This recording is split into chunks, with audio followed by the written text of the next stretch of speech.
I find it hard to believe that not everyone wants to pack up their whole entire life and seek the freedom that van life offers. But then I have times like this, or like this. 5:45 in the morning. And I realize it's not all sunshine and rainbows like Instagram would have us believe.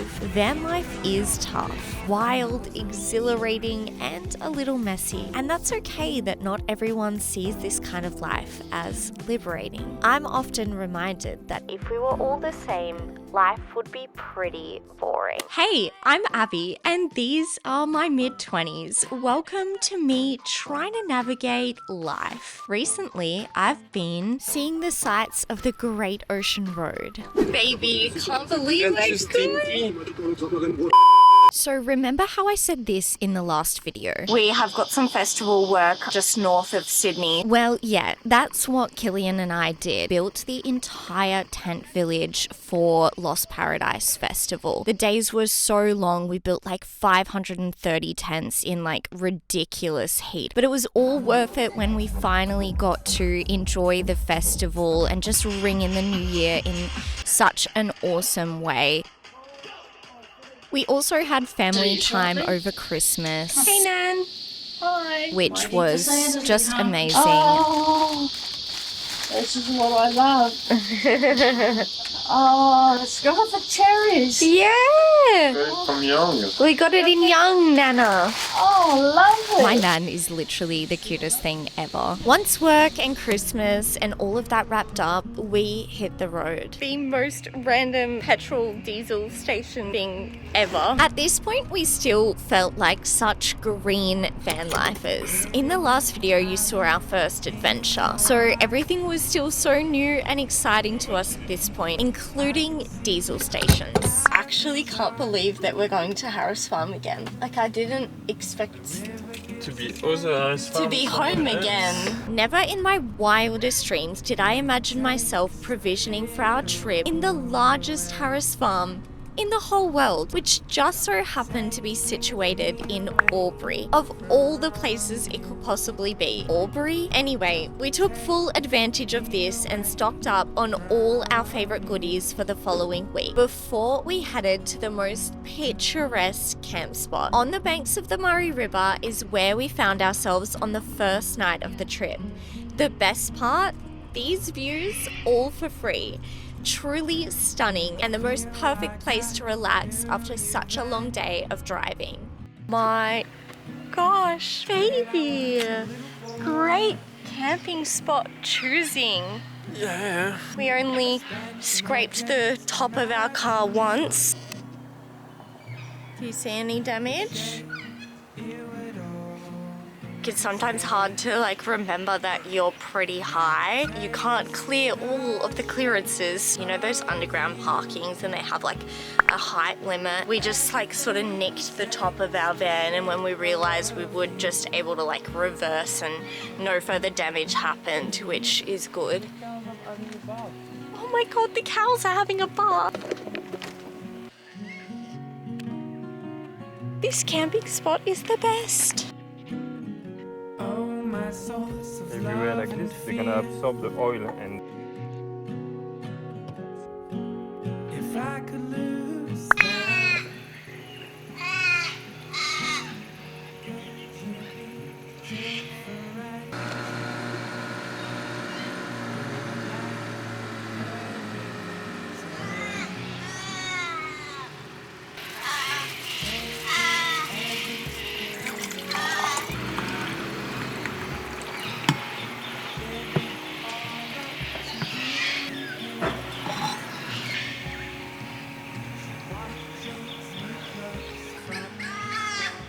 Today is day 2 of our trip from Sydney to Adelaide. We woke up this morning on the beautiful Murray River. We had no service, so Killian struggled a little. This is what happens when we don't... I'm doing a sneaky recording. When we don't have internet reception, Killian gets up at 8 in the morning and packs up our whole camp, ready to go.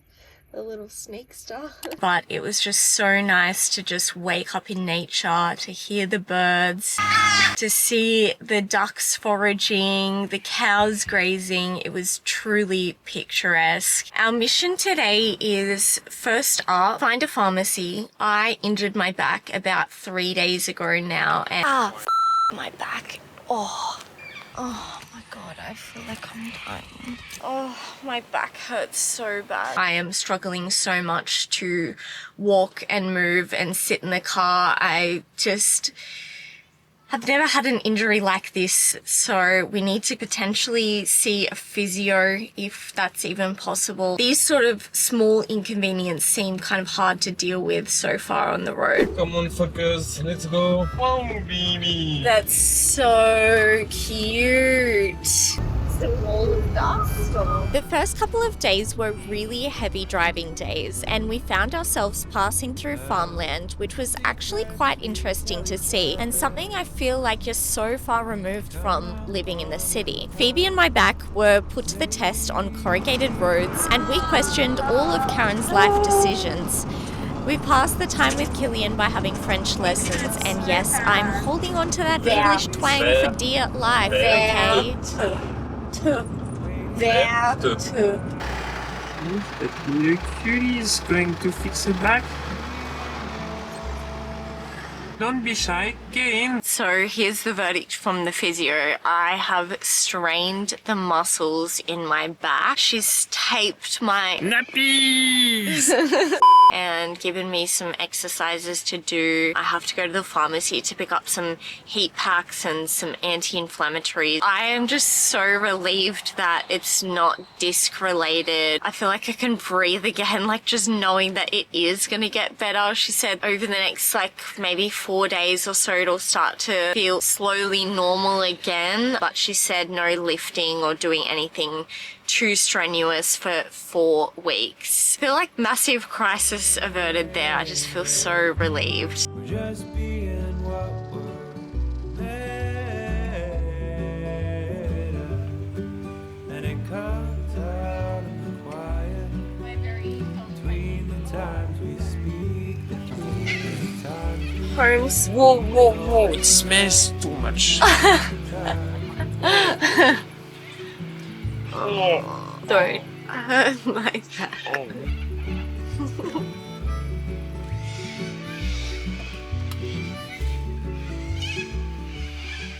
We most certainly didn't skip a day. It's just that when we got to Torquay, I spent the whole day teaching English, and after work that day, we got the first taste of the Great Ocean Road coastline, and oh my god, it did not disappoint. Yeah, I still can't get over the fact that I've chosen a life where I get to cook and eat dinner with these $1 million views. I need to also add sleep to the list because this was our first of many stealth camps of our trip, and this one was definitely the best. I mean, look at those sunset views. I can't even. We have had the best start to our morning so far on the trip. Woke up with a beautiful view looking over the beach. We went to Bell's Beach and did a nice walk along the coastline. It was stormy and cloudy, but it just made it so much more beautiful. Wow, the Great Ocean Road so far. Bell's Beach was actually such a dream come true. If you're into surfing, you've definitely heard about Bell's Beach, but if not, well, it's a beach with big boy waves, and they hold famous surf competitions here. I grew up in a small surfy town, and I surfed when I was younger, hence why I'm here fangirling over being in the same spot as Kelly Slater once was. But to be honest, as an adult, I haven't surfed, which is such a shame. I really hope that one day I'll be able to get back into surfing, but until then I'll just be looking enviously upon the people carving up waves at Bell's Beach.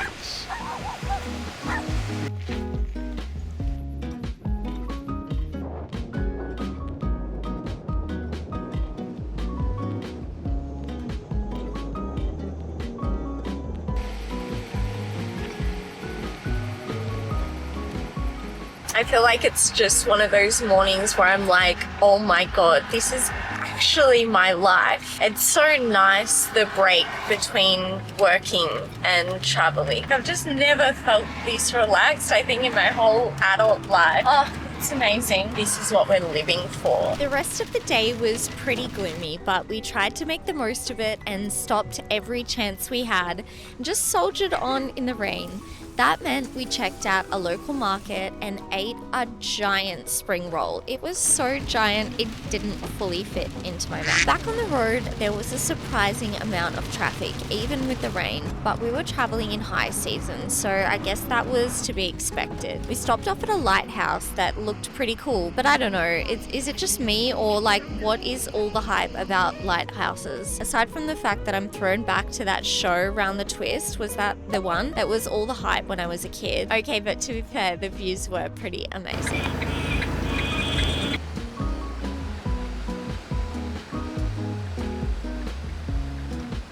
Finally, we made it to the sign of all signs. The sign! I can't get the sign. Here.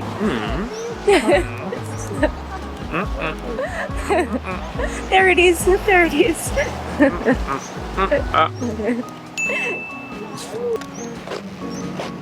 Bye bye, baby. Skipping to the beach.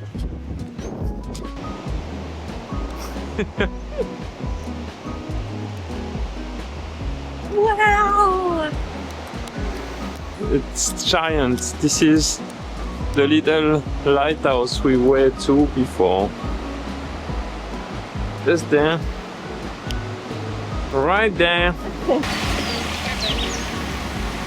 You really didn't road trip the Great Ocean Road unless you stopped to get a picture here. After our little photo shoot, we were back on the road again and we were on the hunt for a place that we could spend another night. You guessed it, stealth camping.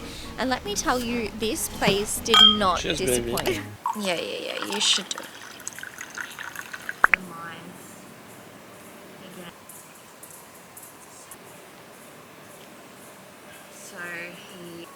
So no, we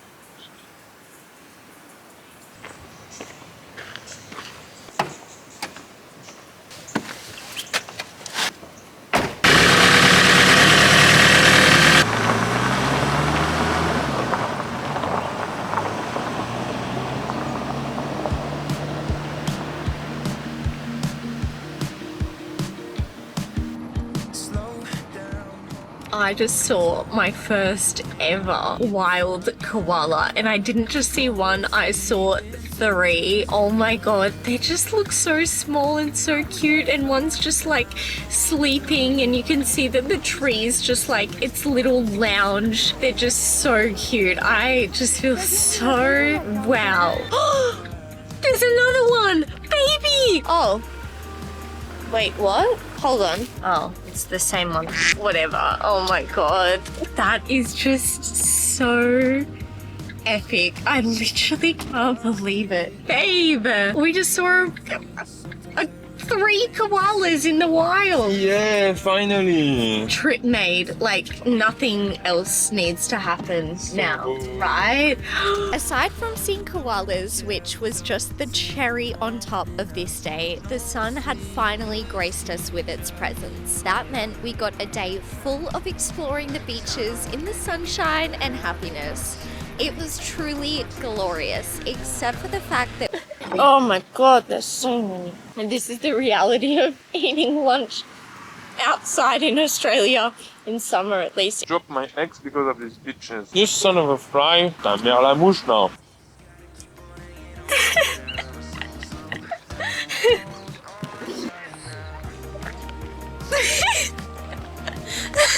I don't know that I could have chosen a better time to abandon all that constrained me to life in the city. Life as a piece of this economic puzzle. Just buy a van and escape it all. I don't know about you, but I'm feeling pretty scared about the whole state of this earth. In an ever globalized world, even from this big island of Australia, I feel emotionally affected by the decision of politicians and players on this international stage stage. I feel scared about the looming possibility of war, the increased divisions between the West and the majority world, and then the continued quashing of the working class for the economic gain of so very few.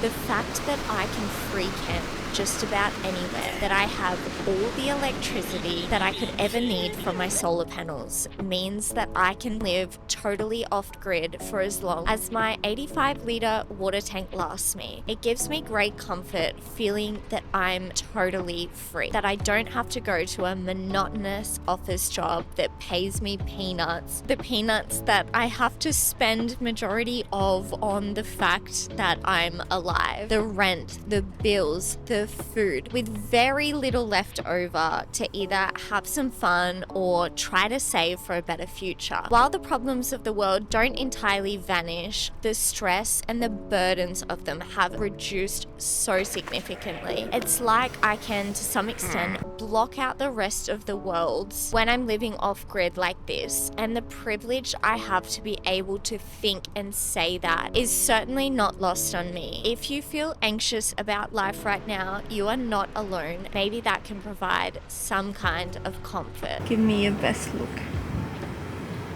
You're scaring me. Stop, please. I'm freaking. My feet are literally shaking like I can't move. Baby, stop. Oh. And it just drops over the edge there. Tingles are going down my feet. I can't look. I'm gonna cry. I can't wait to see the pictures.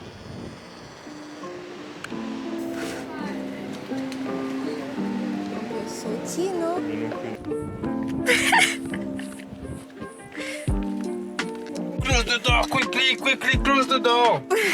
By this point, we'd ticked off all of the main sites and we were getting closer to the South Australian border. But just when I thought this trip couldn't get any better, guess what happened? Holy shit. We're going on a koala hunt.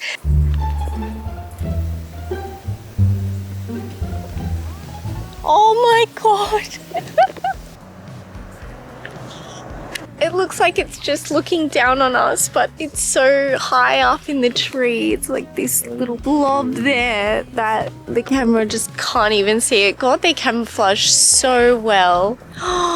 It looks so cute. Oh, this is so cool. Do you think it has friends around? Far, even with the binoculars, Yeah. It's so far. Oh, how cool. That's awesome. Oh my god. What the hell? Oh my god, get off the road, get off the road. That is insane. I just can't believe that happened. Like, I think the fact that we that second one that we spotted. Oh, there's another one. Yeah. I just feel like our trip has been made. I'm so happy.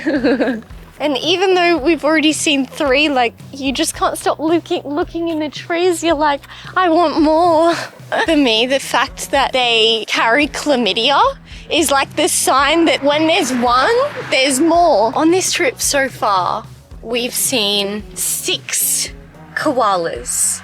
6. I just don't know how life can get better from here. I know it sounds so exaggerated. There's nothing better than that, you know? We have made it to Nelson, which is the last town between Victoria and South Australia, and we are reading over what you can and can't bring into South Australia because oddly enough, there are a lot of things that are restricted. They're trying to protect against like fruit flies and stuff like that. Soil, houseplants can be restricted as well, and as you can see, we do have a lot of plants around the place, so would be pretty devastating to have to throw them all out. But I've called the hotline that they give and I'm waiting for them to return my call, and I guess I can just talk to someone directly and get advice from them. Pretty much the plan is to get rid of everything in our fridge. God, it looks pretty dismal in here, really. Press our citrus into juice.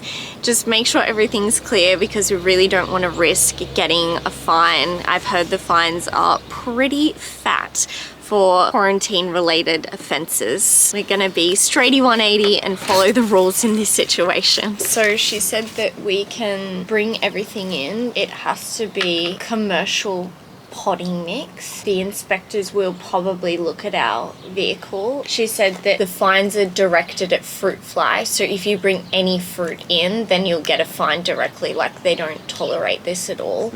But she was quite rude on the phone, really. She was like, you've left it very late to call. We take it very seriously. Okay, thank you. Hello, we just passed the border. There were no checks, no stops, no police, no quarantine station, literally nothing. What the hell? Oh, and there was also this super random ferry that just operates 24/7, like a go-between these two parts here. I guess paying someone to do this must be cheaper than them actually building a bridge, but hey, that makes for a cooler experience for us. Is this the sign of the times to come? Will South Australia be everything that we have dreamed and more? The answer is absolutely yes. First stop was Mount Gambier, where we saw a giant hole in the ground. It's actually a sinkhole and has the magic possum's friends. Is there another one? Baby, I'm really scared. Like, I'm not kidding. Can you come and hold my hand? Kind of give off giant rat vibes. While I'm really trying to reduce my fears, especially on the count of the fact that I live in Australia in a van, the list just keeps growing. There are sinkholes everywhere in this place. I probably should have dropped Killian in one, but then I'd be down a chauffeur. Some of these holes had gardens, others drinkable but very yucky water in them. Thanks. Not amazing? Tastes like chlorine. Others you could swim in. Mount Gambier was pretty cool, but we had a deadline to be in Adelaide for, and it was fast approaching. Our next work contract was literally starting the next day, so we just had to press on.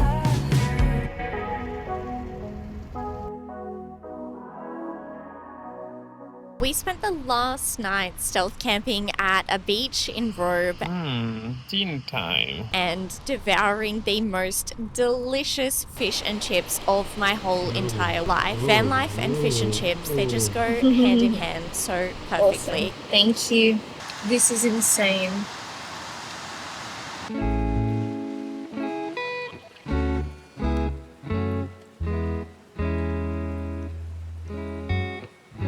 Saw the big lobster, so that was cool.